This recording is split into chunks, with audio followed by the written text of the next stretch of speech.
कारण यही जग जाना,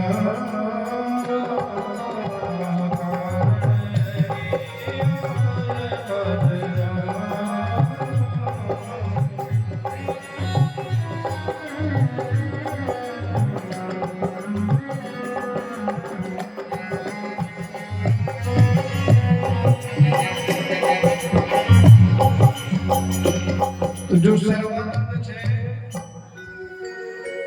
आज भी देखिए बड़े बड़े आश्रमों में विद्वानता का परिचय दिया जाता है कि नहीं? बड़े बड़े विद्वान आज भी हैं, पहले भी थे और आगे भी रहेंगे। तो जिनकी विद्या उत्तीर्ण हो जाती है, विद्या में प्रवीण माने जाते हैं, उनको जिनको मौखिक ज्ञान हो जाता है उसे विद्वान कहते हैं। तो वो 4 वेद 6 7 18 पुराणों के जो विद्या ज्ञान था, तो 4 वेद 6 शास्त्र का ज्ञान कारण यही आय मद जाना।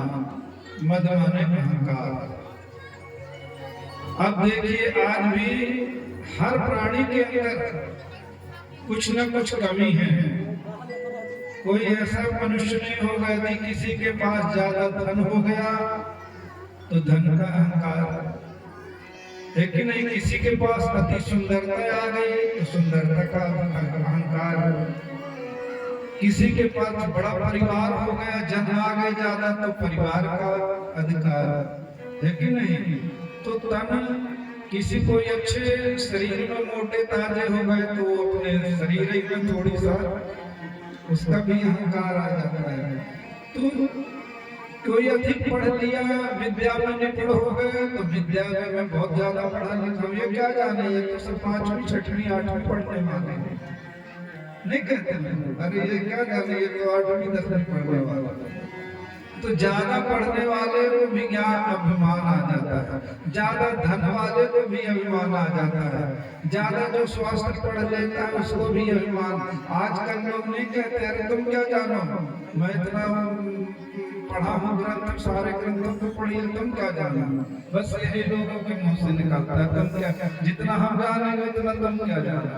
तो ये जानने वाले लोग विद्या अभिमानी, धन अभिमानी है कि नहीं? तन अभिमानी।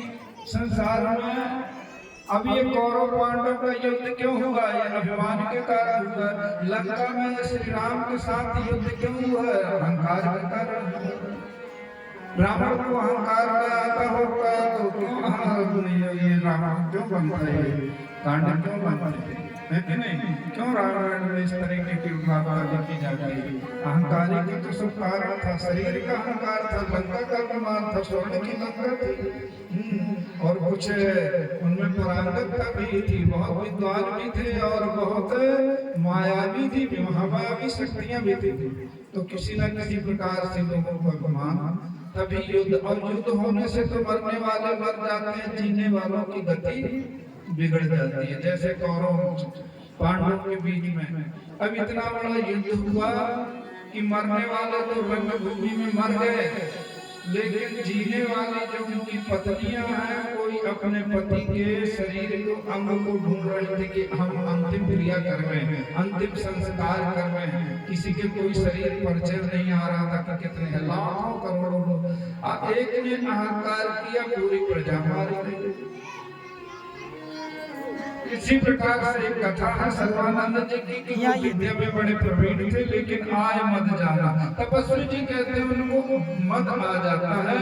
चारों उत्तर दक्षिण पूर्व पश्चिम चारों दिशाओं में शास्त्रार्थ करने के लिए जाते हैं। पहले गाड़ियां बैलगाड़ियां चलती थी, तो बैलगाड़ियों में सारे शास्त्रों को लाद करके और 1 2 3 सारथी को लेकर सब आश्रमों में गए शास्त्रार्थ करने के लिए। सबको उन्होंने इतनी श्लोकों की झड़ी लगा दी कि सबको परास्त कर दिया।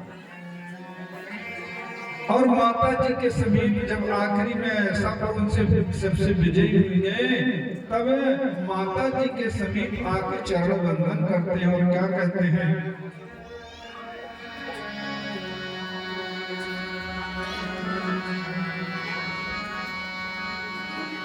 और फिरते फिरते निजे गांव में आयो, अनज माता को बचने